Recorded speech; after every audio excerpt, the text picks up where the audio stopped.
드럼만 만드는 회사 그런 거 같은 경우 드럼 매스터 5라고 해가지고 식약처에 신고를 하면 예를 들어서 뭐 A 회사가 이 원료를 만들었을 경우에 B 회사에서도 그 뭐 정제를 만든다, 주사를 만든다 그럴 경우에 이 원료의 허가 자료, 심사 자료를 많이 내지 않아도 되는 그런 제도입니다. 그런 거 활용하면 좋겠고요. 그다음에 임상시험 계획 승인 관련되는 작성하는 요령 또 저기에 상세히 또 규정이 있습니다. 그다음에 비임상 이제 이화병 시험 포함해서 그 에피커시, 뭐 세이프티 시험을 어떻게 해야 될지에 대한 어떤 기관에서 해야 될지 특정 기관들이 있어요. 그래서 시험 기관은 어떻게 인증을 받고 그 데이터는 어떻게 만들어야 될지 그런 규정이 되어 있고요. 그다음에 GMP에 관한 규정, 어떤 시설을 갖춰야 되는지도 있고. 그다음에 사이테스라고 해가지고 그 멸종 위기로 야생 동식물에 관한 그 이제 세계적인 유통을 규제를 많이 하고 있는 그런 규정. 그다음에 특허권 관련되는 거. 그다음에 국가 출하 승인 의약품을 어떻게 시험을 하고 그다음에 출하를 어떻게 할 건지에 관한 규정. 있는데 그다음에 여기 보면 시료 채취라든가 국가 출하 승인 품지라든가 시료를 시험을 국가에서 시각에서 시험을 하고 이제 어차피 훼손이 됐으니까 한다 안 한다 그런 규정. 국가 출하 승인서 표시하는 이런 규정들이 있어요. 그리고 광고, 의약품 허위 과대 광고, 그다음에 일반지, 대중매체, 전문지 광고 그 한계에 대해서 이렇게 규정이고요. 의약품 품질 관리를 할 수 있는 어떻게 해야 된다는 규정들도 이렇게 되어 있습니다. 그다음에 뭔가 잘못했을 때 행정처분을 어떻게 하는 건지, 제조를 잘못했을 때, 품질 관리를 잘못했을 때, 자료를 잘못 만들었을 때 이런 행정처분 기준이 이렇게 있습니다. 그래서 이거 같은 경우는 이제 GMP 관련 규정인데요. GMP를 이건 이제 별표 1인데 완제품의 제조 및 품질 관리 기준이에요. 그래서 이건 이제 GMP고 그 1-2에 1에 2에 보면 원료의약품, 별표 2는 한약재, 별표 3은 생물학적 제재, 그다음에 별표 3에 4는 혈액 제재, 별표 5는 원료 결정 관리 기준 이런 것들이 되고요. 그래서 뭐 GMP의 세부 내용을 보면 우측에 보면 용어라든가 시설 환경이나 조직 기준서, 뭐 제조, 위생, 품질, 뭐 제품 이런 기준서들이 있거든요. 그런 거 밸리데이션이라든가 품질 관리, 제조 관리, 뭐 위생 관리, 뭐 이러한 것들을 쭉 이렇게 준수해야 될 거. 요거 같은 경우는 이제 GMP 규정인데 이게 이제 픽스 규정하고도 거의 비슷하고 미국은 CGMP라고 그러는데 CGMP 규정하고 거의 지금 이제 통일이 되어 있고 미국은 자칭 제일 어드밴스드 됐다고 해가지고 커런트리 C를 써서 CGMP라는 용어를 써서 시행하고 있습니다. 자, 우리 이제 세계 각국의 약전이죠. 이제 아까는 우리 대한민국 약전만 잠깐 봤는데요. 왼쪽이 WHO 약전, 그다음에 가운데가 미국 약전, 우측이 영국 약전, 좌측 하단이 유럽 약전, 그다음에 가운데가 일본 약전, 오른쪽이 중국 약전입니다. 참고로 미국 약전 가운데 상단에 미국 약전 하드 카피가 지금 이제 판매 안 되고 온라인으로 열람을 해서 이렇게 볼 수 있도록 진행을 하고 있습니다. 자, 이제 북한 약전까지 이렇게 보여주고 있고요. 그다음에 생물학적 제재 기준도 대한민국 약전하고 유사하게 이렇게 되어 있습니다. 보시면은 백신 제재, 혈액 제재, 생물학적 제재 각조 뭐 설명 이런 식으로 구성이 되어 있습니다.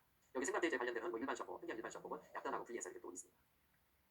자, 이제 마지막으로 바이오 약품의 안전관리에 대해서 살펴보도록 하겠습니다. 아까 말씀드렸듯이 유전자 제조합 원료라든가 제품, 그다음에 그 이제 병원성균을 여러분들이 흔히 이렇게 다루게 되겠잖아요. 그럴 경우에 이렇게 취급할 때, 운반할 때, 제품화할 때, 생산할 때 그 모든 단계에 허가 또는 신고를 하여야 합니다. 그래서 그건 어디다 하냐면 질병관리청 또는 국립보건원에다 해야 되는데요. 원래는 이제 환경부 소속, 농식품부 소속은 거기다 하더라도 결국 최종 승인은 질병청에서 하게 됩니다. 그러면 이러한 안전관리 요소, 위험 요소는 어떤 것이 있는지 그런 내용도 좀 오버뷰를 해보도록 하겠습니다. 자, 그래서 생물안전관리 중앙부처는 질병청하고 국립보건원이라고 말씀드렸고, 자, 그래서 이제 사람과 환경에 대한 안전성을 확보하기 위한 일련의 활동이라고 질병청에서는 정의를 하고 있고요.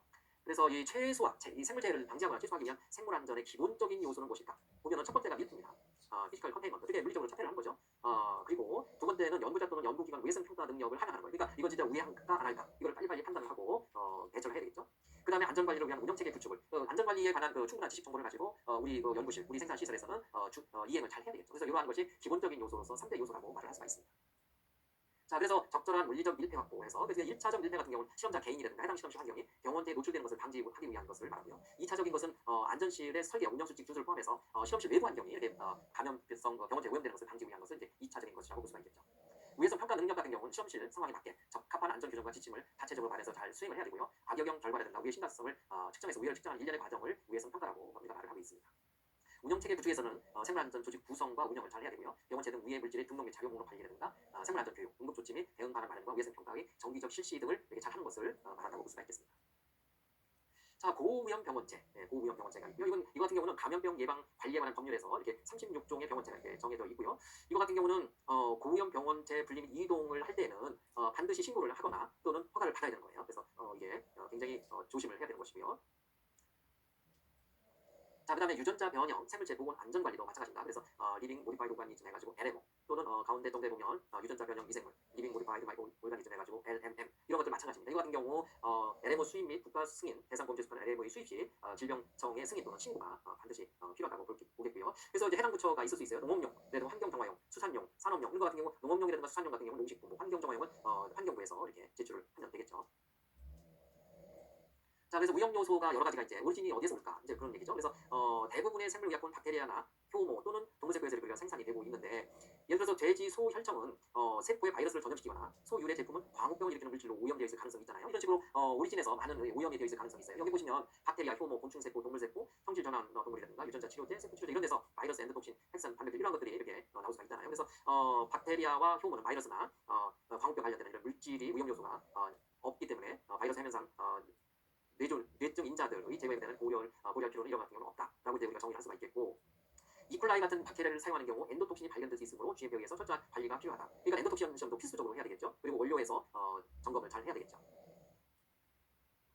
자, 공정상 이때 오리진 원료에서 이렇게 나올 수가 있는 거에 반해서 이제 공정상 이거 같은 경우 예를 들어서 이제 배양, 정제 이런 단계별에서 예컨대 정제 단계에서 크로마토그래프, 수집, 필터 혹은 장비 침출물이 독성 또는 면역 반응을 일으킬 수 있다. 이런 경우도 우리가 굉장히 유념해야 되겠죠. 그래서 제품 라인에 예상치 못한 침출 오염 물질들이 축적이 생기는 것도 우리가 유념해서 방지할 수 있도록 해야 될 것 같습니다. 자, 이건 이제 선머리라고 볼 수가 있겠는데요. 예. 자, 그래서 미생물 우염군인데 이제 미생물 분류가 1우염군, 2우염군, 3우염군, 4우염군 이렇게 나눌 수가 있어요. 그래서 제1우염군 이콜라이고, 이거 같은 경우는 건강한 성인에게는 감염되더라도 질병을 일으키지 않는 것.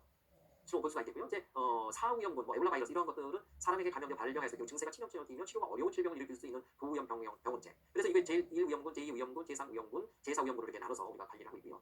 시설도 마찬가지로 시설 등급을 이제 BSL이라고 볼 수가 있겠죠. 근데 왜 1등급, 2등급, 3등급, 4등급 이렇게 보면 되겠습니다. 전체적으로. 그래서 제1우염군을 취급하는 그런 시설을 1등급이라고 볼 수 있겠고, 제2우염군 취급하는 시설 2등급, 그리고 제4우염군 병원체를 또는 미생물을 사용하는 경우를 제4등급이라고 보는데, 여기서 여러분들이 이제 조금 기억을 하면 좋은 게 1등급, 2등급 반드시 신고해야 된다. 그냥 무작위 하면 안 돼요. 그리고 3등급, 4등급은 허가까지 받아야 된다. 네, 이걸 좀 기억을 해주시면 좋겠습니다. 자, 그래서 생물 안전 등급 이제 다시 한번 바이오 세이프티 레벨 이거 같은 경우는 1, 2, 3, 4 이렇게 나눌 수 있고, 앞서의 것을 조금 더 상세하게 설명했다고 보시면 될 것 같고 참고하시면 좋겠습니다. 자, 이상으로 1강하고 2강의 강의를 모두 마치도록 하겠습니다. 그래서 1강에서는 규제의 필요성과 약화 사고를 중심으로 해서 관련되는 규정들을 만들어 왔던 거, 그다음에 각국의 국제적인 기관이라든가 각국의 기관들 이렇게 만드는 것을 살펴봤고요. 그다음에 오늘 두 번째 강의에서는 규제 관련 규정, 약사법이라든가 각종 규정을 좀 이해해 보려고 노력을 하였습니다. 오늘 이 시간이 짧은 관계로 대략적인 개요를 설명을 드렸고, 좀 더 이해하려면 이제 심화 과정을 여러분들이 공부를 하면 좋겠습니다. 그리고 이제 안전관리 관련 업무를 함에 있어서 필수적으로 반드시 유의해야 되는 내용으로서 참고하도록 안전관리, 생물 안전에 대해서 간략하게 소개를 드렸습니다. 이상으로 강의를 마칠 건데요. 여러분들 좀 더 상세한 내용은 심화 과정 학습을 통해서 보다 많은 이해가 있으면 좋겠고요. 생산 단계 또는 연구 단계에서 일을 하더라도 이와 같은 기본적인 지식, 좀 더 많은 지식을 규제에 관련해서 입수해가지고 학습해서 여러분들 업무와 업무 협조에 많은 도움이 됐으면 좋겠습니다. 예, 이상 마치도록 하겠습니다. 감사합니다.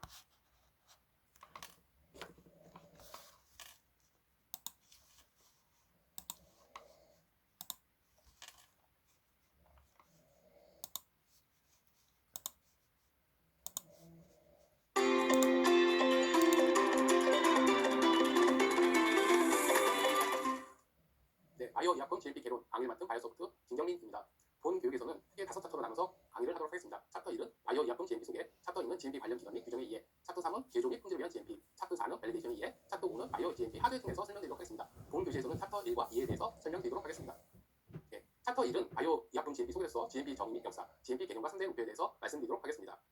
GMP 정의는 GMP는 Good Manufacturing Practice의 약으로서 우수한 제조 및 품질 관리 기준을 뜻합니다. 우수한 의약품을 환자에게 제공하기 위하여 제조 전반의 모든 행위를 법적으로 규정하고 있는 우수 의약품 제조 및 품질 관리 기준을 말합니다. 의약품 개발서 제조 판매 후 안전관리 과정 중에서 결과 및 과정을 명시하여 품질, 안정성 요소 학교에 의한 기준이라고 보시면 됩니다. 이런 관련된 기준으로는 GCP, GLP, GPSP, GSP, GVP가 있습니다. 본 강의에서는 GMP에 대해서 설명드리도록 하겠습니다. GMP 개념 및 목표를 간단히 말씀드리면 GMP 3대 목표는 인위적 가열의 제소와 오염 및 품질 변화의 방지, 고도 품질 보증 체계의 확립입니다. 이런 3대 목표를 달성해 구체 실행 방향으로는 구조 설비, 방비, 작업업 교육, 기준 및 절차서 경륜이라고 말씀드릴 수 있겠습니다. 그러면 GMP 개념 및 목표에 대해서 각각 세 가지에 대해서 설명을 드리면, 인적 방어의 최소화, 조직 및 관리 측면에 대해서 말씀드리면 제조 관리 부서와 품질 관리 부서를 독립하고 각각 책임자를 둔다. 이거는 제조 관리하고 품질 관리를 각각 독립된 기관을 둬서 서로 품질과 제조를 볼 수 있도록 하는 것입니다. 그리고 표준 작업 지침서를 작성하여 이를 주소한다. 표준 작업 지침서를 우리 SOP라고 보통 표현하는데, 모든 건 다 문서에서 그 문서화된 SOP에 따라 작업을 해야 합니다. 중요 공정은 이중 점검을 한다. 인적 방어를 최소화하기 위해서는 한 사람이서 점검하는 것보다는 이중 점검에서 그 실수를 최소화하기 위해서 주요 공정으로 이중 점검하며, 대표적인 공정이 측량 공정이라 할 수 있습니다. 제조에 사용되는 기계에는 품명 제조 본능을 표시한다. 제조를 하고 있는 어떤 생산 장비에 제조 번호나 그 제조를 하고 있는 품목의 정보를 적어서 인적 방어를 최소화하는 겁니다. 그리고 기록을 정리하여 보관한다. 이거 GMP에서 가장 중요한 것은 문서로 끝나서 문서로 끝난다는 말이 있습니다. 그래서 항상 모든 활동이 기록돼야 되고 그게 다시 문서화되고 이래서 보관을 해야 됩니다. 작업에게는 작업에 관한 교육 훈련을 철저히 해야 한다. 아까 좀 전에 말씀드린 것처럼 모든 작업은 SOP에 따라서 하는데, 이 SOP에 대해서 맞는 것은 모든 작업자나 시험자들에게 교육하고 훈련해야 됩니다. 두 번째로 의약품의 오염 품질 변화의 방지입니다. 작업실의 청소, 기계, 기구의 세척 및 표준은 SOP에 따라 실시해야 되며 작업에 대한 위생 교육을 철저히 해야 됩니다. 그리고 작업에 의한 제품의 오염 방지를 위하여 위생 관리를 철저히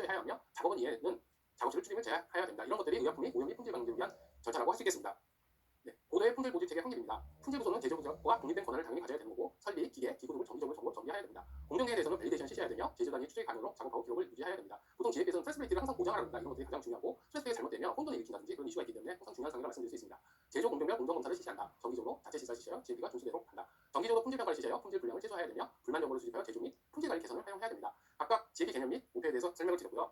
이제 GMP의 시작과 역사에 대해서 좀 요약해서 말씀드리겠습니다. GMP의 시작은 미국에서 시작했습니다. 미국에서 1962년에 그 식품, 의약품, 화장품 법에 관한 법률을 갖다 의회에서 통과되면서 처음으로 GMP 용어를 탄생시켰으며 그 당시 62년도에 했던 GMP의 정의는 의약품들의 품질이 규격에 적합하도록 보증되는 CGMP에 맞지 않는 방법이나 시설로 제조, 포장 또는 보관된 의약품을 불량의약품으로 간주한다면서 GMP가 시작됐습니다. 물론 이제 미국은 GMP라고 하지 않고 C를 붙여서 CGMP라고 표현하죠. C는 커런트입니다. 커런트는 최신일 수도 있고 현재 수도 있고 그래서 항상 GMP 현재 과학 수준에 맞춰야 된다기 때문에 CGMP라고 보통 그럽니다. 근데 이 GMP 시장은 사실은 가속화는 약화 사고가 있었습니다. 여기 사진에 있는 것처럼 텔리도마이드 사고라는 것이 있죠. 이게 그 50년대 후반에 독일에서 개발된 입덧 방지제로 나온 약인데 이 약을 먹고 전 세계적으로 기여가 한 12,000명 정도 탄생을 했습니다. 그러면서 의약품이 잘못되면 어떤 부작용이 있는지를 모두 인식하게 됐고 이 인식에 따라서 우리가 의약품을 제조하고 품질 관리를 법으로 제정해서 좀 더 엄격하게 관리해야겠다 이런 것으로 해서 GMP가 시작이 됐습니다. 그래서 한국에 보면은 77년에 의약품 제조 및 품질 관리 기준에서 발표가 됐고요. WHO는 1969년, EU는 1989년, 미국은 1963년, 일본은 1974년에 했습니다. 그리고 여러 국제 기구들이 각각의 GMP를 조화를 위해서 각 국가들이 모두 조직 국제 기구들을 만들었습니다. 그게 대표적인 게 픽사하고 ICH가 있는데 각각 2000년도에 시작을 해서 각각의 GMP를 조화하는 걸 발표하고 있습니다. 이 픽사하고 ICH는 뒤에서 설명드리도록 하겠습니다.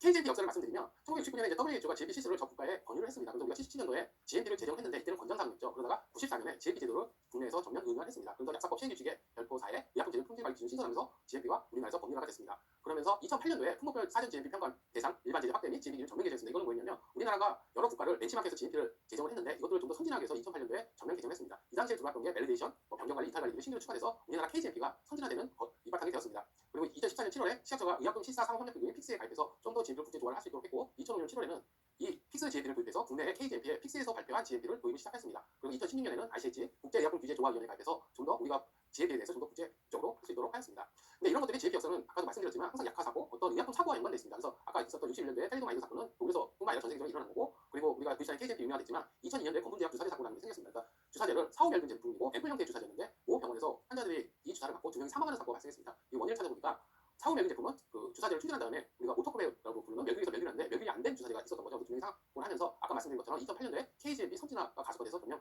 개정하게 됐습니다. 그리고 2018년도에 알사타 사태가 발생했고요. 인피니티 이슈였죠. 2019년 인보사 이슈, 어떤 액이 있었는데 원료가 변경된 거죠. 세포가 변경되면서 이것이 품목이 취하되는 이슈가 생겼고요. 2020년도 데이터 완전성 이슈라는 것이 발생했습니다. 이 데이터 완전 이슈는 뒤에서 설명드리도록 하겠습니다. 우리가 KGMP는 여태까지 이제 픽스라는 국제기구 가입했고 ICH라는 국제기구 가입하면서 점 더 선진화나 국제 조화를 이루고 있었는데 우리가 2021년 4월에 언론에 뜬 걸 제가 발표했는데 식약처 의약품 GMP 특별 기획 경험단 운영하였는데 그 사유는 뭐냐면 XX 제약사가 식약처에서 GMP 실사를 했는데 변경 허가를 받지 않고 첨가제를 이미 사용했고 제조 기록서를 거짓 이중 작성 폐기했고 제조 방법을 미변경했고 원료 사용을 임의로 증가하는 등 약사법 위반이 발생하면서 이 회사가 그 관련된 품목에 대해서 판매 중지의 조치를 취했습니다. 이것이 바로 데이터 인테그리티라는 건데요. 데이터 인테그리티는 데이터 완전성이거든요. 이런 것들에서 임의대로 하고 데이터 조작하고 이런 것들이 이슈가 되면서 GMP는 법규를 지켜야 되는 규정에도 불구하고 준수 안 되고 비준수 사태가 발생한 거죠. 그래서 식약처에서는 데이터 인테그리티 준수라는 걸 가지고 수많은 가이드를 발표를 했습니다.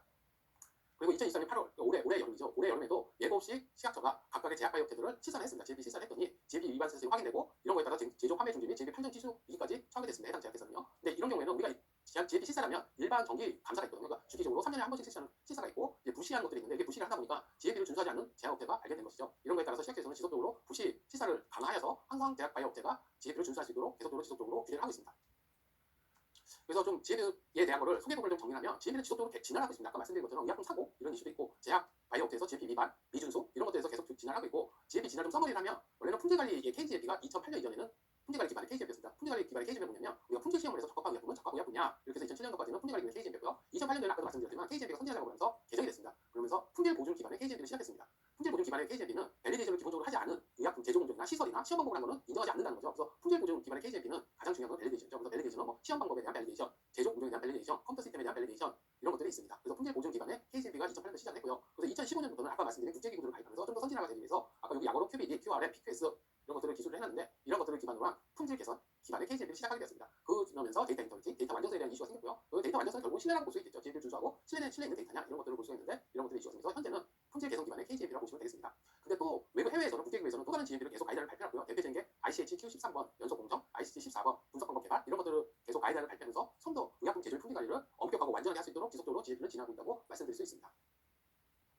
예, 그러면 챕터 2 GMP 관련 기관 및 규정의 이해에 대해서 말씀드리겠습니다. 본 챕터에서는 GMP 관련 주요 국제기구하고 규제기관을 소개하는데 국제기구인 가장 큰 ICJ 픽스에 대해서 소개를 해드리고요. 그리고 이마, 유럽 의약처입니다. 이거 우리가 보통 일반적으로 EUGMP라고 표현하죠. 이마에서 법률한 GMP, EUGMP라고 표현합니다. 그리고 US, FDA, 미국 FDA, 우리나라 미국 시합자죠. 여기 CGMP, 그리고 KGMP의 법령 체계도, 그리고 GMP 정보의 접근 방법 이런 것에 대해서 본차트에서 설명드리도록 하겠습니다. GMP 관련 국제기구 규정을 도시가에서 좀 정리했습니다. 우리가 KGMP를 하지만 가장 중요한 거는 KGMP를 있는 걸 통과하면 국내만 의약품을 제조 및 판매할 수 있습니다. 그러면 국내 제약사에서 수출하려면 그 해당 국가의 규제기관이 이 규제를 하는 규정 및 가이드를 통과해야 됩니다. 미국의 의약품을 수출하려면 FDA에서 발표한 CGMP라는 규정을 통과해야 되고요. 그리고 유럽 관련 이마, 유럽 의약처에서 EUGMP를 통과해야 됩니다. 그래서 우리나라는 현재 제약바이오테가 국내 시장뿐만 아니라 해외 시장, 특히 가장 큰 미국 시장, 유럽 시장을 타겟으로 하기 때문에 FDA에서 하는 CGMP 준수하고 이마, 유럽 의약처는 EUGMP를 스터디하고 도입하고 운영하는 것은 앞으로는 필수가 되지 않을까 이렇게 생각합니다. 그리고 두 번째는 규제기관 내에 국제기구도 있습니다. 아까 말씀드린 픽스가 있죠. 의약품 실사 상호협력기구라는 것이 있고요. 그리고 ICH, 국제의약품규제조화위원회, 다 우리나라의 시약처럼 가입이 되어 있고요. 여기서 수많은 GMP에 관련된 가이드라인이 발행이 됩니다. 이 발행된 것들을 국제기구에서 발행된 가이드라인은 규제기관에서 도입을 하면 그것이 규정화 된다고 보시면 되겠습니다. 처음에 이제 ICH에 대해서 좀 설명을 드리겠습니다. 우리나라 말로 하면 국제의약품규제조화위원회고요. 우리나라가 가입하면서 이 수많은 규정이나 가이드라인이 우리나라에 도입이 되고 있는데 ICH는 설립한 거를 보냐면 이 화면에 보는 것처럼 4개의 분야를 조화를 위해서 설립이 됐고요. 그래서 ICH에서는 품질, 안정성, 유효성, 복합이라는 가이드라인 4개의 챕터가 있습니다. 이 품질 가이드라인은 GMP에 대한 가이드라인이고요. 안정성은 반응성, 유전 독성, 생식 독성 등 잠재 위험성에 대한 것을 포함한 독성, GLP, 비임상 시험에 대한 가이드라인이고요. 유효성은 임상, 우리가 말하는 클리니컬 스터디와 관련된 가이드라인입니다. 복합은 품질, 안전, 유효성 등 어느 범죄도 속하지 않지만 이들과 관련된 것들을 모두 포함한 게 복합 관련된 가이드라인입니다. 그래서 본 강의에서는 퀄리티 측면, 즉 GMP 측면이기 때문에 GMP에 관련된 가이드라인만 소개를 해드리면 ICH Q1은 안전성, 스테빌리티에 관련된 거고요. ICH Q2, 2번은 시험 방법 밸리데이션에 관련된 거고 현재 개정 작업 중에 있습니다. Q3번은 임퓨리티, 그러니까 의약품 불순물에 대한 가이드라인입니다. 4번은 약점에 관련된 거고요. 5번은 생물 의약품의 품질에 대한 가이드라인입니다. 바이오 의약품을 하려면 ICH Q5번은 반드시 리뷰를 하셔야 됩니다. 내가 R&D를 하고 있다. 그러면 기본적으로 의약품 개발 단계부터 이 GMP 요구사항의 ICH Q5번에 대한 가이드라인을 이해를 하고 도입을 해야 됩니다. 그리고 ICH Q6번은 규격, ICH Q7번은 원료약품 GMP에 관련됩니다. 원료약품 GMP는 케미칼 있고 바이오도 모든 것이 포함되는 겁니다. 그래서 우리가 항체 시술에 원료약품을 만들고 싶어. 그러면 ICH Q7은 기본적으로 준수해야 됩니다. 그리고 ICH Q8번은 의약품 개발. 우리가 QBD라고 많이 하는데 다른 강의에서도 많이 하기 때문에 용어의 설명을 생략하도록 하겠습니다. 그래서 우리가 의약품을 개발하는데 어떤 활동을 해야 되고 어떤 기준을 세워야 되냐 이런 걸 ICH Q8번에 가이드 요구를 하고 있고요. ICH Q9번은 퀄리티 리스크 매니지먼트, 약으로 QRM이란다. 품질 위험 경영이라고 하는데 우리가 의약품을 개발하고 제조하고 품질 관리하고 있어서 어떻게 위험을 관리하고 위험을 경감시킬지 이런 것들을 요구하고 있는 가이드라인입니다. ICH Q10번은 의약품 품질 시스템, 우리 약으로 PQS라고 표현합니다. 어떻게 의약품을 제조 및 품질에서 품질 시스템을 어떻게 구축할 거며 어떤 문서택을 가지고 어떤 SOP를 하는 것이 바람직한지를 규정한 가이드라인이라고 보시면 되겠습니다. ICH Q11번은 원료약품에 대한 개발 및 제조입니다. 그래서 우리가 원료약품 개발하고 제조할 거야. 나는 단백질 제조를 개발을 해. 그럼 ICH Q10번을 보고 개발을 어떻게 해야 되며 이게 어떻게 개발 단계에서 의약품화돼서 의약품으로 나중에 제조 및 품질을 어떻게 할 건지 이런 것들에 대한 나오는 가이드라고 말씀드릴 수 있습니다. ICH Q12번은 아까 말씀드린 것처럼 ICH 8, 9, 10, 11번은 종합적으로 통합 조화시킨 가이드라인이고요. ICH Q14번은 13번은 연속 공정에 대한 가이드라인입니다. 그리고 ICH Q14번은 분석 방법 개발에 대한 시험 가이드라인입니다. ICH Q14번 같은 경우에는 보통 우리는 시험 방법을 공정성, 약점이라고 표현하죠. 거기는 시험 방법을 모두 갖다 썼는데 새로운 제형이나 새로운 약품 개발이 많이 되면서 분석법이 새로 개발이 많이 되니까 이러면 분석법을 어떻게 개발할 거야? 이런 것들을 가이드라인을 만들어서 발표했고 아직까지 드래프트로 있는 상태입니다. 그래서 ICH Q13번 연속 공정에 대한 가이드라인은 현재 작년에 제정이 됐습니다. 그래서 작게 발췌를 했습니다. 제가 이거는 뭐냐면 우리가 의약품 대조 공정은 단위 공정과 연속 공정 아니면 단위 공정, 복합 대조 공정 3개의 공정이 있는데 일반적으로 단위 공정은 A 공정이 끝나면 제품 반제품을 다시 B 공정으로 넘기고 B 공정이 끝나면 C 공정 이런 거였는데 그러다 보니까 어떤 이슈가 생겼냐면 품질의 연속성, 품질의 경고성이 되게 위크한 이슈가 생긴 거죠. 그리고 공정상 리스크도 계속 높아지다 보니 연속 공정이라는 가이드를 만들어서 이제 의약품을 제조하려면 연속 공정을 하는 것이 의약품의 품질을 좀 더 경고하고 품질을 위험을 경감시킬 수 있을 거야 하면서 가이드라인이 제정된 겁니다. 옆에 도식을 보면 피그 3을 보면 이게 그 단백질 제조 공정의 연속 공정을 이 가이드라인에서 도식화한 겁니다. 그래서 바이렉터가 있고 이 바이렉터부터 계속 발효 공정이 있고요. 배양 셀컬처 공정이 있고 이 셀컬처를 정제하고 나중에 바이러스 피리피케이션, 나노 페트로레이션으로 바이러스를 제거하죠. 한 다음에 나중에 농축하고 다이어피트레이션 이런 공정들이 연속적으로 하면서 어떤 품질의 지속성, 위험의 경감 이런 것들을 할 수 있도록 가이드라인이 제정된 것입니다. 우리나라 제약회사에서 보면 큰 제약회사, 바이오 약품 큰 제약회사 같으면 대부분 연속 공정을 도입을 했습니다.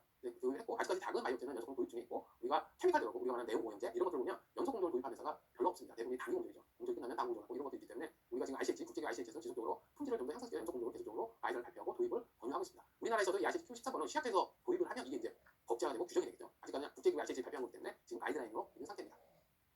그리고 두 번째, ICH의 중요한 국제기구인 의약품 실사 상호협력기구입니다. 우리가 픽스라고 그리고요. 현재 픽스는 멤버는 54개 기관이 가입했습니다. 그리고 미국도 2010년에 가입하면서 어떻게 대부분의 의약품 시장은 국제적인 시장에 있는 대부분의 규제기관은 가입했다고 보시면 됩니다. 그래서 이 픽스의 역할은 뭐냐면 GMP 실사 분야의 회원 간의 협력을 추구하고요. GMP 조사 간의 기술 훈련을 해서 GMP 실사를 좀 더 조화를 이루는 겁니다. 예를 들면 FDA에서 온 FDA 인스펙터하고 우리나라 시각대에 있는 GMP 조사관하고는 다를 수가 있죠. 실사는 A라는 현상을 봤을 때 다른 의견을 낼 수 있기 때문에 이런 것들을 어떻게 실사자가 조화를 이루고 이런 것들이 결국 거의 유사한 결과를 도출할 수 있고 이런 것들을 위해서 픽스는 계속 노력을 하고 수많은 가이드라인을 발표하고 있는 겁니다. 그리고 올해 그 매년 픽스에서는 세미나를 주관하는데 2023년 세미나가 그 GMP 인스펙터에서 우수한 GMP 인스펙터를 어떻게 해야 되냐 이런 것도 올해 세미나로 잡혀 있어서 전체 규제기관의 실사자들이 좀 더 조화를 이룰 수 있도록 계속적으로 노력하고 있는 기구라고 보시면 되겠습니다. 그리고 EUGMP라고 표현했죠. 아까 이마 유럽 의학제에서 발견된 GMP 가이드라인에 대한 설명입니다. 그래서 EUGMP의 그런 GMP에 관련된 규정은 되게 어디에 있느냐라고 보면 EU는 의약품을 하기 위해서 1번, 5번, 1번, 5번은 이제 의약품 등록에 관련된 거죠. 그리고 3번, 4번이 GMP에 관련된 겁니다. 볼륨 3은 사이언티픽 가이드라인에서 사이언티픽 과학적 가이드라인에 관련된 의약품 관련된 게 있고 볼륨 4는 여기에 우리가 하는 EUGMP가 있습니다. 그래서 파트 1, 2, 3 그리고 부속서, 언행서가 있고요. 그리고 파트 4 이렇게 되어 있습니다. 파트 1, 2, 3, 4는 뒤에서 설명드리도록 하겠습니다. 그래서 EUGMP 및 픽스GMP라고 제목을 했는데 이 이유는 뭐냐면 현재 EUGMP하고 픽스GMP는 거의 유사합니다. 거의 똑같다고 말씀을 드릴 수가 있는데 100%는 아니고요. 95% 정도 똑같다 이렇게 보시면 돼요. 왜냐하면 EUGMP도 유럽이고요. 픽스GMP도 본부는 유럽에 있습니다. 대부분에서 유럽사로 구성되면서 두 개의 국제기구하고 EUGMP, 이마의 GMP가 둘이 조화를 이뤘습니다. 그래서 EUGMP하고 픽스GMP는 문서적으로 똑같습니다. 그래서 챕터 1번부터 챕터 9번까지 있고요. 챕터 1번이 약품 품질 시스템, 그래서 EUGMP, 픽스GMP 동일합니다. 챕터 2는 퍼스널, 어떤 개인이나 시험자, 작업자, 그런 GMP 이론에 대한 요구사항이고요. 챕터 4는 시설 및 장비, 챕터 4는 다큐멘테이션, 문서화죠. 아까 말씀드린 것처럼 GMP는 문서화되지 않으면 GMP 안 했다고 표현하거든요. 그리고 챕터 5는 제조 쪽이고요. 챕터 6은 QC 쪽, 챕터 7은 우리가 이제 유명한 CMO 한다죠. 계약, 제조 및 분석 이런 것이 요구사항이 나와 있고요. 챕터 8은 불만 및 리포트, 챕터 9는 셀프 인스펙션, 뭐 자율 점검이라고 많이 표현합니다. 이런 것들이 규정이 되고요. 우리나라 KJP로 가면 의약품 제조 및 품질 관리 규정의 별표 17 완제품 제조의 챕터 1, 2, 3, 4, 5, 6, 7, 8, 9가 번역이 되고 우리나라 실정에 맞게 도입돼서 규제가 되어 있다고 보시면 되겠습니다. 그리고 이제 EUGMP 챕터 1부터 9번뿐만 아니라 부속서가 있습니다. 1번부터 19번이 있고요. 1번은 무기약품 제조에 대한 요구사항이고요. 2번은 생물약품, 바이오약품에 대한 GMP 요구사항이고 뭐 3, 4, 5 이런 거 생략했지만 8번부터 19번까지 각각의 또 제형별 특이한 사항 요구사항이 있습니다. 예를 들면 언엑스 11은 컴퓨터와 시스템에 대한 요구사항이 있어요. 그럼 GMP에서 컴퓨터 시스템을 어떻게 해야 되느냐 이런 것을 요구하고 있습니다. 그리고 이 부속서에 가장 핫한 게 뭐냐면 언엑스 1입니다. 언엑스 1이 지금 개정이 됐거든요. 2022년 작년에 픽스하고 EUGMP가 개정이 됐고 우리나라 KGMP는 무기의약품 제조에서 별도로 되어 있습니다. KGMP. 그래서 이거를 2023년 9월 저번 달 행동예고를 했습니다. 픽스하고 EUGMP 조화를 해서 동일하게 개정하겠다라는 행동예고한 상태고요. 그리고 두 번째로 이제 이슈가 뭐냐 언엑스 2번입니다. 언엑스 2는 좀 EUGMP하고 픽스GMP 좀 다릅니다. 언엑스 2에는 생물의약품 GMP가 있고요. EUGMP는 픽스GMP는 언엑스 2에 2D를 나누면서 첨단 바이오 GMP하고 바이오의약품 기존의 생물의약품을 구분해서 각각의 가이드라인을 만들었습니다. 그래서 첨단 바이오품을 하시는 분은 픽스GMP 언엑스 2D를 보셔야 되고요. 바이오의약품을 하시는 분은 언엑스 2D를 보셔야 됩니다. 이거 역시 KGMP에서 우리나라 도입하기 위해서 행정예고가 되어 있는 상태라고 말씀드릴 수 있습니다. 그리고 언엑스 15부터 19번 있고요. 여기서 언엑스 15에서 19에 가장 중요한 거는 언엑스 10번 퀄리피케이션의 밸리데이션입니다. 우리가 말하면 아까 말씀드린 것처럼 우리는 기존에는 2008년에 이전에 품질 관리 기반의 KGMP를 했거든요. 품질 시험을 하면 적합한 의약품이다. 그러나 밸리데이션은 시험 방법으로 시험한 거를 적합하다고 할 수 없어라는 게 우리가 말하는 여기 있는 픽스GMP 언엑스 15로 우리가 KGMP가 별표 13 적합성 표명 및 밸리데이션에서 2020년도에 도입을 했습니다. 그래서 우리가도 강화가 됐고 밸리데이션은 GMP에서 의무상이라고 말씀드릴 수 있겠습니다. 이제 픽스하고 EUGMP는 같이 설명을 드려서 같이 조화를 이뤘기 때문에 그리고 이제 미국의 CGMP에 대해서 말씀드리도록 하겠습니다. 다 아시겠지만 전 세계 의약품 시장의 3분의 1 이상이 미국입니다. 그러니까 우리나라는 전 세계 의약품 시장에서 2% 정도 된다고 봅니다. 그러니까 2% 되는데 우리나라의 제약바이오업체가 완제약품 기준으로 해서 한 240개 된다고 봅니다. 근데 전 세계 시장에 2%밖에 안 나고요. 미국은 3분의 1이 넘으니 거의 35% 정도 된다고 보니까 당연히 우리나라 제약바이오업체는 미국에 진출해야겠죠. 투자도 하고요. 그렇기 때문에 미국 CGMP는 미국 기준으로 가장 기본적인 요건 중에 하나입니다. CGMP 통과하지 못하면 미국 수출 못하니까요. 그래서 미국 FDA CGMP는 가장 엄격하면서 가장 많이 알아야 되는 미래적으로 봤을 때는 중요한 GMP 가이드라인이나 규정이라고 볼 수 있겠습니다. 그래서 좀 설명드리면 연도별로 제가 좀 정리했습니다. 미국 CGMP도 좀 역사가 아까 말씀드린 것처럼 63년에 CGMP 시작하면서 수많은 GMP가 강화됐습니다. CGMP가. 그래서 가장 강화가 많이 된 게 2004년입니다. 2004년도에 보시면 의약품 품질은 저 그걸 보면 우유는 품질 상하면 우리가 알잖아요. 소비자가. 약이 잘못된 거는 환자가 알 수가 없다는 거예요. 그렇기 때문에 의약품 품질을 볼 수가 없다는 거예요. 환자가. 그렇기 때문에 좀 더 리스크 기반, 과학 기반, 그리고 품질 시스템 기반으로 접근해야 된다. 그래서 2004년도에 발표를 했고요. 그리고 FDA에서 FDA 신고하는 많이 있습니다. 집회처럼 써있는 데 보면 인가, 리트러스트 뭐 써있죠. 우리 말로 하면 우리는 신을 믿는다. 하지만 신이 아닌 모든 사람은 근거된 데이터를 가져와라. 이게 신고하는 말입니다. 데이터가 없으면 GMP 안 한 거야. 이렇게 표현한다는 거죠. 그래서 아까 말씀드린 것처럼 과학과 위험과 시스템 기반으로 해야 돼. 이게 FDA가 2004년도에 시작을 했습니다. 그래서 미국은 2004년도에 시작을 했고요. 그래서 2013년도에 미국에 있는 CGMP 받은 제약바이오체는 그러면 CGMP를 100% 주세요. 그건 아닙니다. 실사하면 이주주 사항이나 일탈 사항이나 이런 것들이 발견됐죠. 그래서 미국 FDA는 2013년도에 이런 것을 발표했습니다. 사업체는 다음에를 따르는 것이 앞으로 CGMP를 바람직할 거야. 그래서 첫 번째가 품질에 전념을 해야 돼. 그래서 첫 번째가 효과적인 PQS, 의약품 품질 시스템을 구축해야 되고 필요에 따라 장비 시설 유지 및 현대를 해야 돼. 이런 거죠. 예를 들면 10년 전에 CGMP 받았는데 장비는 20년 된 장비예요. 근데 그럼 30년이 지났는데 그 장비를 쓰고 있으니 과학적 수준이 안 맞으니까 CGMP를 준수하기 힘들다는 거죠. 그래서 설계한 장비 현대를 해야 돼. 그런 거고 두 번째는 품질 문화를 채택하세요. 이런 거죠. 품질 문화의 채택은 상당히 어려운 건데 일반 기업들은 품질 문화를 어떻게 평가했냐면 정의를 어떻게 됐냐면 제품이 환자 중심으로 의사결정하는 것을 제품 품질 문화라고 표현을 했거든요. 그러면 어떤 법이라는 영리집단 있잖아요. 이런 데가 의사결정인데 제품 품질하고 환자 중심으로 의사결정 하는 회사가 몇 프로나 될까? 생각이 좀 되게 되는 문제거든요. 근데 FDA 입장에서는 그래도 품질을 우리가 당신의 의사결정을 무조건 제품 환자를 우선적으로 해. 이렇게 되는 거죠. 결과적으로 보고하지 마. 이런 거죠. 모두 중요하지만 이렇게 되는 거죠. 그래서 품질 문화가 우수하면 제품과 환자 중심 의사결정이 많은 거고 품질 문화가 위크하면 제품과 환자보다는 어떤 영리로 목표에서 의사결정이 많다. 이렇게 표현을 합니다. 그리고 세 번째는 위험 기반 접근 방식과 현대 분석 기술을 이용해서 예측적인 모니터링 제품과 프로세스를 가지라는 거죠. 우리가 과거지향적으로 품질에 적합이야 이게 아니라 앞으로 품질은 어떻게 될 거야 이런 거를 예측하라는 겁니다. 그리고 마지막으로 공급자 문제나를 예가해야 된다는 거죠. 모든 의약품은 공급자가 원자재를 주죠. 원료도 사오고 제약바이오업체는 자재도 사오죠. 우리가 만약에 주사제 만들고 가스 바이오를 있으면 이것도 사오는 거고 원료가 있으면 원료도 사와야 되죠. 그러니까 공급자의 품질은 항상 예상하고 그거에 대해서 예측적으로 관리를 하는 게 있습니다. 그리고 2015년도가 되면 이제 미국에서는 CPGM이라고 있습니다. 컨퍼런스 프로그램 가이드 매뉴얼인데 우리가 그냥 번역할 때 미국 FDA 인스펙터가 보는 매뉴얼입니다. 그래서 인스펙션 할 때 어떻게 하세요라고 인스펙터들을 위해서 쓴 CPG의 가이드라인이 있습니다. 이것들을 2015년에 전면 개정을 했습니다. 위에 보면 21 CFA 파트라는 게 있는데 이거는 CFA는 미국 연방법입니다. 미국 연방법이잖아요. 연방법이고 우리가 말하는 CGF는 210번과 211번을 보통 CGF라고 표현합니다. 거기다 생물의약품은 600번이 연방법으로 들어가고요. 그리고 혈액제제는 606번, 뭐 우리가 요새 말하는 첨단바이오藥品, 세포치료제 이런 것들 1271번에 연방법이 들어갔죠. 이 연방법 밑에는 수많은 GFP 가이드라인이 있습니다. 이런 것들은 거의 법률적인 거는 어떻게 보면 전체적인 걸 규제하기 때문에 세부적으로 또 디테일한 걸 어떻게 규제할까 해서 아래에 있는 CPGM은 1915년도에 전면 개정했습니다.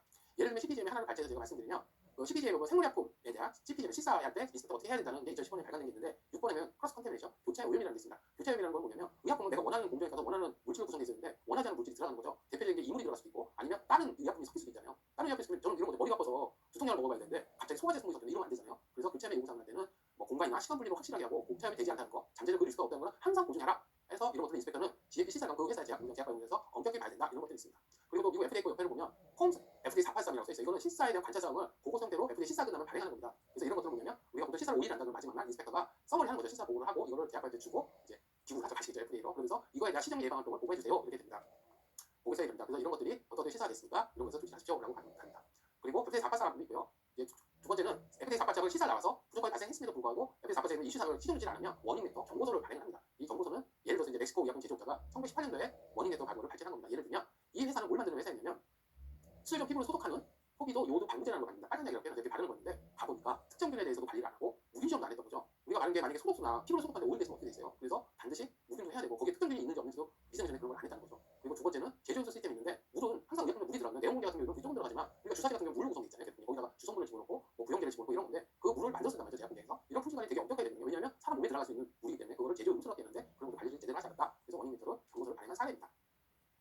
그리고 US FDA CGP는 그 이후로 2021년도에는 재작년이죠. 크게 품질 문화에 대한 수립 이러면서 발표를 시작했습니다. 아까 말씀드린 것처럼 수많은 CGP도 FDA 지속적으로 개선하지만 CGP 받은 회사도 지속 개선이 안 되니 어떤 방향으로 그러면 보건을 위해서 환자의 보건을 위해서 어떤 방향으로 규제를 해야 되냐 이런 것들을 발표를 한 거죠. 그래서 아젠다만 말씀드리면 효과적인 품질 경영 시스템을 구축해야 된다. 의약품 품질 시스템을 효과적으로 해야 된다. 두 번째는 환자는 고객이다. 그렇기 때문에 제약업체는 고객같이 환자에게 서비스를 해야 되고 고객 만족을 제공해야 된다. 그리고 품질에 의약품 품질을 갖다 지속적으로 매니지먼트 해야 된다. 관리를 해야 된다. 그리고 판매니지먼트가 품질 문화를 운영하고 직접 개입해야 된다는 거죠. 품질 문화는 공장에 있는 공장장이 알아서 하는 거야. 그런 게 아니라 품질 문화는 당연히 아까 말씀드린 것처럼 제품과 환자 중심으로 의사결정을 하는데 당연히 판매니지먼트가 관여를 해야겠죠. 그리고 마지막으로 시설에 대한 라이프 사이클. 시설은 왜 시설의 라이프 사이클이 뭐냐면 모든 시설은 장비나 설비나 노후화가 되거든요. 오래되면 그 라이프 사이클을 만들어서 품질을 보증해서 유지하는 말입니다.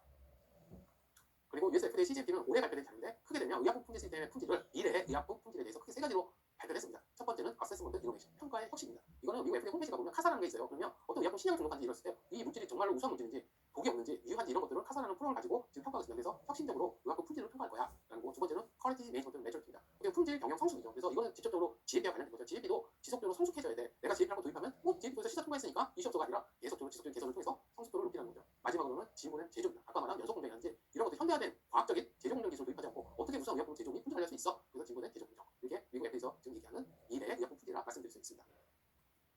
마지막으로 KDP 법령 체계에 대해서 말씀드리도록 하겠습니다. 저희 나라는 GMP는 약사법화에 있습니다. 그래서 약사법은 시행령의 시행규칙을 나누고요. 시행령에는 약사법 시행령하고 대통령도 있고 그 밑에 시행규칙이 있고 행정규칙이 있습니다. 우리가 말하는 GMP는 시행규칙 의약품 등의 안전행 규칙이 있습니다. 여기 보면 별표 1부터 별표 8까지 있고 별표 1이 의약품 제조 및 품질 관리 기준이 있고요. 행정규칙으로 보면 의약품 제조 및 품질 관리에 관한 규정이 있습니다. 이거 시각적 보시인데 이게 피스 GMP를 도입한 GMP입니다. 그래서 별표 1 의약품 제조부터 별표 17까지 나와 있습니다. 그리고 시행령에 보면 의약품 등의 제조업 수입자의 시설 기준령이 있고요. 시행규칙입니다. 그러면 제약, 바이오 공장은 어떤 시설을 가지고 있어야 돼? 이런 것들의 기준이 나와 있습니다. 그리고 여기 특이한 거는 동물의약품도 약사법 위에 규정들이 있습니다. 그래서 KGMP 법령 체계도를 좀 더 세부적으로 말씀드리면 아까 말씀드린 의약품은 약사법 시행규칙이고요. 의약품 등의 안전 규칙의 GFA고 별표 1이 의약품 제조 품질 관리 기준, 별표 1의 2가 원료약품 제조 품질 관리 기준입니다. 별표 3이 생락제제 등 품질 제조 및 품질 관리 기준입니다. 이게 바이오 의약품이라고 보시면 됩니다. 그리고 첨단 바이오품에 관련된 첨세법이 또 있습니다. 이거는 첨세법은 세포치료제나 유전자 전제 이런 것들 말씀드릴 수 있고요. 그리고 옆에 보시면 의약품 제조 품질 관리 규정이 고시가 되고 아까 말씀 피스제를 도입하는데 이게 별표 1이 의약품 제조 그리고 별표 2 생물의 의약품이 원료 및 완전히 제표되어 있습니다. 바이오의약품 가려면 아까 말씀드린 별표 3하고 이 고시에 별표 1을 주시하면 되겠습니다. 추가적으로 설명드리면 GFP는 의약품만 있는 것이 아닙니다. 동물의약품, 의료기기, 건강기능식품, 기능성 화장품도 GFP에 대한 규정이 있습니다. 그래서 KGMP 규정을 좀 서머리하면 요약을 하면 주요 공정은 의약품 등의 안전행 규정에 별표 1을 하고요. 별표 3이 있습니다. 내가 바이오의약품 해야 돼. 그러면 어떤 GMP를 준수해야 돼? 별표 1 의약품 제조 품질 관리 기준, 별표 3 생락제제 등 GMP를 준수해야 됩니다. 근데 우리가 원료의약품을 만들어서 바이오의약품인데 그 별표 1에 2도 준수해야 됩니다. 그리고 의약품 제조 품질 관리 규정에 가면 우리가 제조한 게 무균의약품이야. 그러면 별표 2를 준수해야 되고요. 또 바이오의약품이야. 그럼 별표 2를 준수해야 됩니다. 근데 우리가 첨단 바이오의약품이야. 그럼 별표 2에 2를 준수해야 됩니다. 네, 여기서 별표 2하고 2의 2는 지금 행정 예고돼 있고 이게 내년도에 도입될 예정에 있습니다. 마지막으로 제조 혁신에 대해서 말씀드리겠습니다. 이거는 제가 그 이슈 리뷰에서 발제를 한 겁니다. 앞으로 그럼 GMP가 어떻게 할 것이냐 이런 것들이 있는데 여기 보시면 의약품 시장 경쟁 능력이 핵심이 가격과 품질에 대한 경쟁이 낮아지고 있어 제조업 시간 동안 개선이 필요성이 계속되고 있습니다. 결국 생산성이죠. 생산성이 있어야지만 부가가치가 있고 그 부가가치가 다시 의약품 개발에 투입되고 그 의약품 개발에 우수한 의약품은 다시 우수하게 제조업 품질 관리가 되겠죠. 이런 것이 돼야 되는데 근데 가격이 경쟁력이 없다 그러면 시장에서 의약품이 판매가 안 되면 지속적으로 제조업이 일어나지 않는다는 거죠. 그래서 우리는 제조업을 시작하고 이런 것들이 지속적으로 우리 의약품이 좀 더 우수한 의약품이 될 수 있도록 할 것이다 이렇게 됐습니다. 제조업은 기존 생산 시스템이 한계를 극복하여 비용 및 제조 시간을 30에서 40% 정도 절감하고 2배 이상의 수익을 기대할 수 있다고 합니다. 그래서 약간 조직한 거를 말씀드리면 제조혁신은 사실은 각각의 GMP 세대와 좀 관련이 있습니다. 1세대는 GMP 제조죠. 우리가 94년에 GMP 도입했었죠. 2세대는 밸리데이션을 도입하면서 2008년도 시작이 됐다고 했지 않습니까? 품질 보증 기반의 GMP 시작이고 3세대는 큐비티 도입, 그래서 2015년도에 품질 개선 기반의 KGM이 시작했고 4세대는 2020년이라고 표현했지만 전 모든 제약바이오업체나 일부 제약바이오업체가 4세대에 도입됐고 많은 제약에서 이제 도입하려고 준비하고 있는 상태입니다. 그래서 아까 말씀드린 품질 개선뿐만 아니라 연속 공정 이런 것들이라고 말씀드릴 수 있습니다. 네, 그리고 GMP 관련 규정이 관련 착공 방식인데 각각의 국가나 주식 간의 웹사이트를 써머리했으니 관심 있는 사람은 들어가서 보시면 되겠습니다. 예, 마지막으로 GMP 정보 접근 시사 관련 정보입니다. 시사 정보를 공개하는 데는 사실 미국 FDA밖에 없습니다. 유럽 의약품이 있긴 있는데 여기는 어떤 이슈가 있느냐든지 세부적으로 써있지 않습니다. FDA는 아까 말씀드린 FDA 폼 483이나 워닝 레터에서 세부적으로 그 제약바이오제가 어떤 품질이 있는지 다 공개를 하고 있습니다. 그리고 나머지는 우리나라도 공개는 아직 안 하고 있거든요. 그래서 했지만 그 관심이 있으면 여기 들어가서 보시면 되겠습니다. 네, 본 강의를 마치고 질의 응당이 있으면 나중에 엠플러스에 써주시면 성심성의껏 답변 드리도록 하겠습니다. 본 강의를 마치도록 하겠습니다.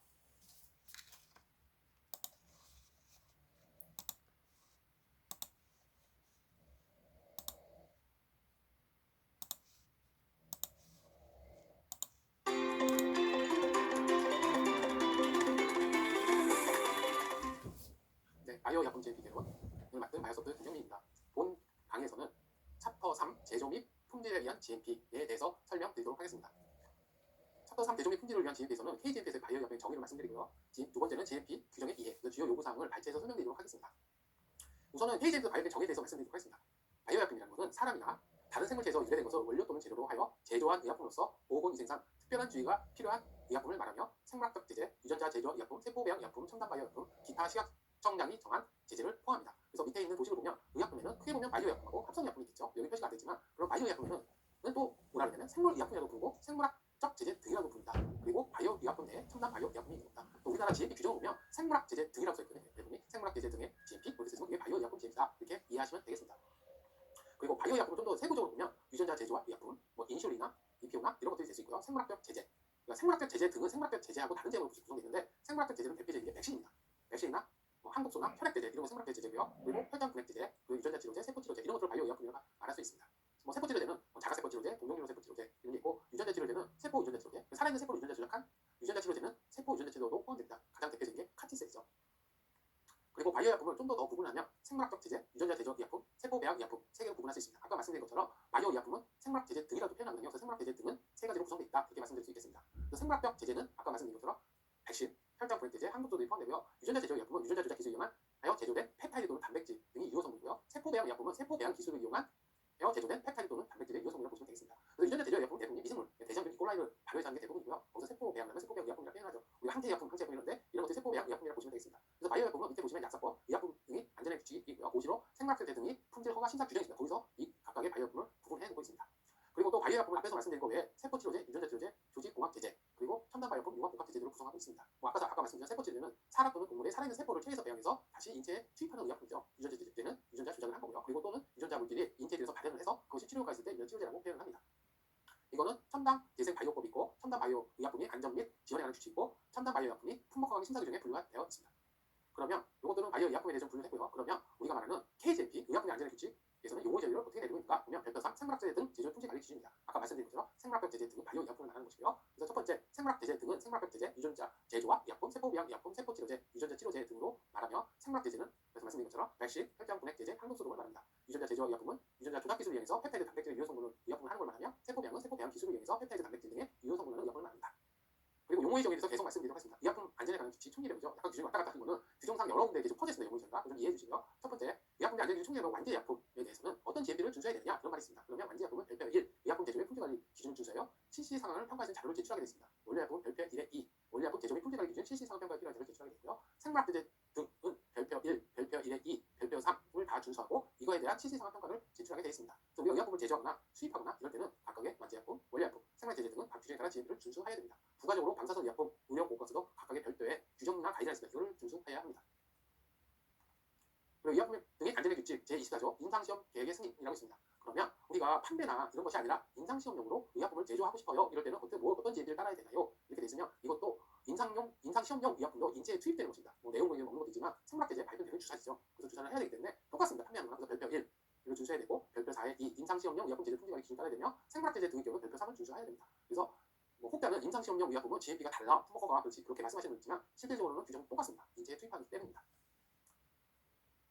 그러면 우리가 말하는 KJP, 의약품 등의 안전의 규칙 별표 1, 의약품 제조 품질 관리 기준에 대해서 컨텐츠에 대해서 간단히 설명드리도록 하겠습니다. 이 컨텐츠를 보면 첫 번째는 1항의 용어의 정의가 있고요. 1의 2는 품질경영, 품질경영은 의약품 품질 시스템에 대한 용어사입니다. 2항은 시설 및 환경관리. 그래서 시설 및 환경관리는 시설관리, 자동화 시스템 등의 관리, 환경관리 등의 3개로 나눠져 있고요. 조직 구성은 어떻게 해야 되느냐, 제조부서 책임자는 책임을 어떤 책임을 갖고 어떤 역할을 해야 되느냐, 품질 부서 책임자는 어떤 책임과 역할을 해야 되느냐, 그리고 GMP에 대해서 위원회를 구성해서 어떻게 GMP를 좀 더 효과적이고 우수하게 운영할 것이냐, 이런 것들이 조직 항에 요구되어 있고요. 4항은 기준서입니다. 기준서라는 것은 아까 말씀드린 것처럼 품질 시스템, 의약품 품질 시스템 수많은 규정과 SOP로 구성되어 있습니다. 그럼 최소한의 구성될 SOP하고 규정은 무엇인가를 요구한 것입니다. 그래서 제품 표준서, 품질관리 기준서, 제조관리 기준서, 제조위생 관리 기준서, 그게 4가지의 요구사항이 기술되어 있습니다. 5항은 문서입니다. 그래서 5.1항 문서의 작성, 5.2항 문서의 관리의 요구사항이 들어있고요. 6항은 밸리데이션입니다. 밸리데이션 실시 대상은 무엇이고 공정 밸리데이션을 어떻게 해야 되며 시험 방법, 세척, 제조 전 설비, 품질 시스템을 어떻게 해야 되는지를 요구사항을 기술할 항이라고 보시면 되겠습니다. 7항은 품질관리, 품질관리는 시험관리, 안전성 시험, 제품 품질 평가 그렇게 3개의 항으로 나눠서 요구사항을 기술하고 있습니다.